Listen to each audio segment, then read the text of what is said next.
Thank you so very much for staying tuned to the fourth edition of the Economic Times Doctors Day Conclave as we look forward to a very interesting interaction on navigating the COVID-19 pandemic. We have with us Professor Rajendra Pratap Gupta, Global Healthcare Leader and Public Policy Expert, along with Ms. Gautam Gambhir, Member of the Lok Sabha, former cricketer. We are looking forward to this very interesting conversation. Over to you, Professor Rajendra Pratap Gupta. Thank you. Good afternoon. And on this important Doctors Day event, thanking them. I think we are very honored and privileged to have Gautam Gambhir ji, Honorable Member of Parliament, who represents 2.5 million people. That's huge. That's almost like size of a country, in some parts of the world.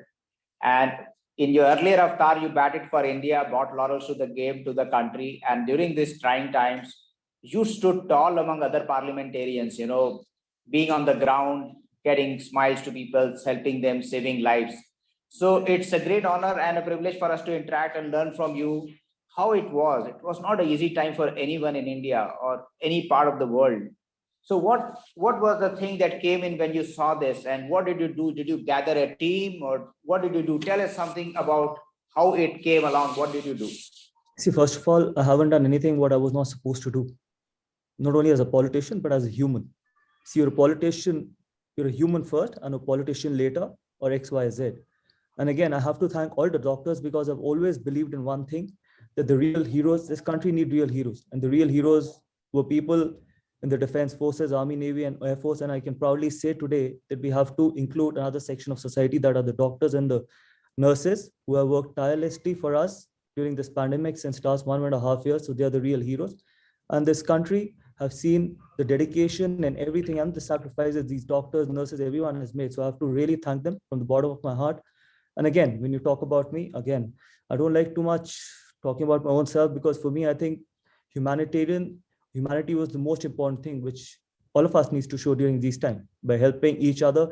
Because when people talk about, there was so much of negativity around, we were listening to all the negative news and stuff. But if you see the positive side of it, yes, this was a great opportunity to serve our nation. Because every time we keep listening to this question, what this country has done for us, the time has gone. It's time where we say what we can do for this country. And this was a great opportunity, even by making the smallest of contribution, even by helping probably a fellow countryman.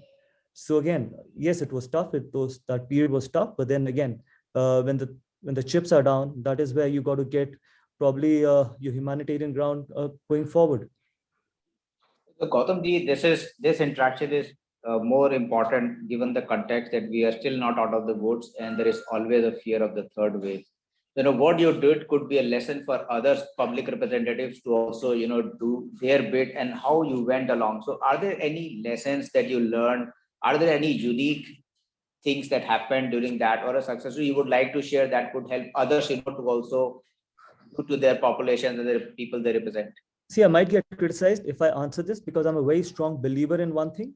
What I've realized in the last 1.5 years, or probably during this pandemic, and I hope that this thing happens, that all the taxpayers' money should go back in the development of health infrastructure, or probably other infrastructures as well. It should not be used for advertisement, irrespective of which party do I or XYZ comes from. Because this last 1.5 years has shown that our health infrastructure had collapsed.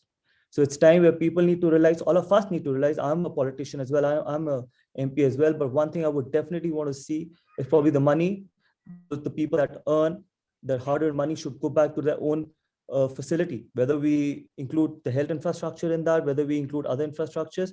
So this is one thing which we all need to learn. And at the same time, yes, everyone has contributed. It's not only me that who's made the biggest contribution. There are a lot of other people, there are a lot of great people who've done so much for the country as well. But yes, we need to put our money in the better things, what we can, because rather than just putting those money in advertisement and all other things will not help fight this pandemic. We need to be working together. We need to work for the people. We need to work for this nation. And that's the only way we can get out of this fight from COVID. Gautam ji, is so soothing to hear, as a former advisor to the Union Health Minister who played a role in drafting the health policy. Putting the priorities right to say that let's invest in health is very important. But, there are doctors, there are health facilities, but this situation was unprecedented.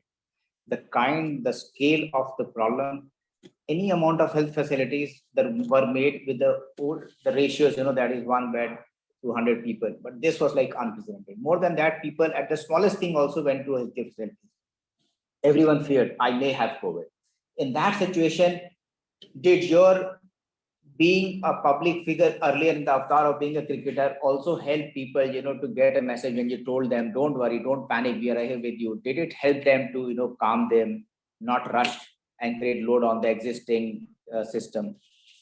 Yeah, to a certain extent, I won't say that we were trying to help as many as we can. As we all know, that we can't cater to 138 crore Indians. We can't have health infrastructure for all the entire population. It's absolutely impossible. I do agree to that. But then we need to get our priorities right, which is very, very, very important. And we need to learn from this pandemic. Yes, we've tried our best to probably help as many as we can, but I can understand the kind of stress the hospitals were going through, the kind of stress the health infrastructure was going through. And that is why exactly I said that the time has come where we need to prioritize, where we need to put our money, where the taxpayers' money needs to go. And the people of this nation should question. And they have all the right, because it's their hard-earned money. They have all the right to question anyone and everyone they would want to, whether it's the government in the center, whether it's the government in the state. They have the right, because for me, I think we have, to a certain extent, have not got our priorities right. And that is where we need to learn our lessons from. And everyone needs to be accountable. Accountability is very important. And accountability only comes when you're honest. So the most important thing is that we need to be honest to our own self, and we need to be honest to the people and to this nation as well. Once you're honest to the people of this country and to your own self, then accountability will come. And from there, the responsibility will come. So it's kind of a circle. Unless and until you're not honest to your own self and to your own job, you will never be able to take that responsibility. So I hope we all learn from it. I'm not going to put a blames being on this forum that X has not done this, Y has done this, all that stuff, because I don't want to make this political. This is a forum where we all should take up responsibility, all of us. And we need to take care of the doctors, the nurses. There are so many things that has happened against the doctors as well. There were so many outrages that happened against the doctors. For example, one that happened at Apollo Hospital. Those are absolutely unacceptable. Doctors are there helping us out day and night. They're under so much of stress. We need to at least respect the human. We need to respect the other human being as well. So that is what I believe in. And I hope probably going forward, we will be asked tough questions and we should be able to answer those tough questions. Gautamji, it is so heartening to hear the kind of statements you have made, very profound, very hard-hitting and to the point. I think a lot of people would look up to you and others to be like you when you say that, we should have accountability in the system. I just want to add one thing. Don't be like me. Just try and tell yourself that you're a proud Indian. Because the moment you tell yourself that you're a proud Indian, everything will fall in place. Think about the country. Don't try and follow anyone, because I've never followed anyone in my life. I've always tried to keep my country ahead of any other thing. And that is what I expect every countryman to do. Thanks. The point you say that everyone should do his duty well. And that is one message. I think that will help anyone. If all of us did that well, I think we would have changed this country forever. I think through this pandemic, what you have given as a message is a very profound message. And that should become a part of our culture of doing things. Do your job fair. So, given you were mostly in the news for being on the ground helping people, and I need to ask you this question, is that, did you feel at any time, despite your working hard 24/7, that there were moments where you felt helpless, where you thought, I could have done more had this been there? Is there a message that you would want to give to people that, yes, I probably could have done more? I felt at times that I couldn't do what I could have done probably if there was this or if there was that. Is there something for us to look at? Many a times, those 1.5, 2 months were like a nightmare. And the kind of stories I was listening to, the kind of calls I was getting was kind of a nightmare. And there were times when I felt absolutely helpless. And during those unprecedented times, sometimes you got to take those probably different decisions as well, which might not go well with the certain section. So for example, I'm not going to elaborate because the thing is, obviously, the matter is in the court. For example, the FabiFlu thing. And I had to do it because saving lives were more important than thinking about your own reputation. Because if whatever I could do, if that could have saved even one family, that was worth it. Because the kind of cases imagine 40,000 cases coming every day. You can't keep thinking about, oh, this is what the law says. I can't go beyond this law because I'm a politician right now. Probably had I not been a politician, no one would have questioned me that. But as I when I started this interview with you, I said it is not about being a politician. It is about being a humanitarian. And on that front, I was actually literally thinking from being a human who could help anyone, everyone possible. So for me, I think sometimes you got to take decisions which might not go well with a lot of people. But then again, when you have to do something, if you can save someone, if you can help someone, if you can help the family probably revive, or probably not help someone not getting collapsed as a family unit. Imagine if there's only one earning member, and the family loses him, what happens to that family? So I've always believed that it's fine. I would face what I have to. But then again, I was very proud. Probably my foundation was very proud. The team that was working with me was very proud that we could try and help as many people as we can through our own foundation.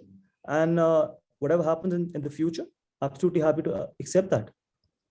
I think your intentions were very clear. It's about actions to save lives. So whatever needed to be done at that point in time in the kind of panic situation was there, you did your best. You didn't. This is what the people will answer. I think people will have their own opinions about it. See, people can politicize that, but I'm sure whoever we've helped with the right intention, for me, intentions do matter. My conscience does matter. If I can look myself into the mirror, if my conscience is very clear, I don't need to worry or fear about anything. And I don't fear about anything. Just, I know that you are busy and time at hand is limited. So my last question, is about, we still don't know, although the cases are going down, but people say there's a Delta variant, it will be more infectious. Is there something as a institutionally you are preparing your team to be ready in case that happens? Because we know that system will take time to shape up. All said and done, even if you put money on the table, money doesn't bring beds or functional beds for that matter. Is there something that you are doing within your team to shape up, saying, if this happened, we should be better prepared than last time? There are lessons learned. Are there certain lessons learned that, people can, take up from your experience of being on the ground? See, it's a very valid question. I think it's the people that need to take responsibility. Governments are there to support them, but ultimately you got to take your own responsibility. Wear a mask. I see so many people walking on the roads, do not wear a mask. They feel that we've already won against Corona, but that's not the case. The third wave probably might be around the corner. So it's their responsibility as well. And it's not only about themselves, it's about looking after each other as well. And that is the only way. Get yourself vaccinated. There are so many, I've heard examples where people are so reluctant in getting themselves vaccinated. Why? Just go out there, get yourself vaccinated, wear a mask. If you have to go out, then go out. Keep social distancing. It's all of us a responsibility. This is our nation. The only way we can beat this Corona is when we all will be together and probably fight this battle together. We can't just probably be divided and thinking that, okay, it's his responsibility or her responsibility. It is all of us as responsibility. And I'm sure people will learn from the second wave, and probably going into the third wave, we'll be much better prepared. And hopefully we'll be able to fight this virus and probably be able to win it. Gautamji, you said in the beginning, we should be a proud Indian. After talking to you, I think I feel more proud. There are people like you who do us proud by the action, still are modest and humble enough to say, I didn't do anything, it was my duty. It's really a pleasure talking to you. And that what you have done will help others also to stay grounded in reality and be as bold and as candid as you were to make sure that the system becomes responsive, responsible, and accountable. Over to ET. Thank you very much. Thank you so much. Thank you so very much, Professor Gupta, for taking this interaction forward. And thank you so very much, Mr. Gautam Gambhir, for having joined us. You indeed are an inspiration for the younger generation. You mentioned that don't follow anybody, don't take a lead from anybody, but really be your own person. But now knowing all the good work that you and your teams have been doing, you really are a leader. And I'm sure that our younger generation has a lot to learn from you and a lot to take the lead from. So thank you once again for having joined us. Proud Indian as we are, and today is all about saluting our heroes right here, saluting our frontline warriors. The 4th edition of the Economic Times Doctors Day is really about thanking and appreciating all the good work all the sacrifices that you make day in and day out. The Economic Times Doctor's Coffee Table book will feature successful stories of inspiring doctors. It shares about the exemplary work done by doctors. There's a lot more, and very soon we're also going to be felicitating doctors who have done some fantastic work. So do stay tuned. Thank you. Thank you so much. Thank you very much. Thank you.